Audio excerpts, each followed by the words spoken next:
Today in this video, we'll see how to put a tempered glass in the iPhone. So for that, take the iPhone and clean the iPhone with microfiber cloth and also alcohol wipes. Then use the dust removal sticker to remove the particles. Then you can put the cover that come in the packet. Once you put the phone inside, take the back sleeve nicely.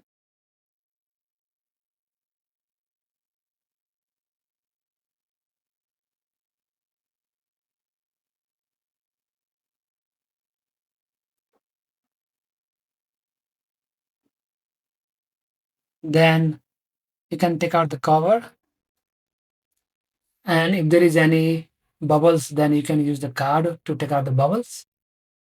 And this is how you put the screen protector on the phone. Thank you for watching the video.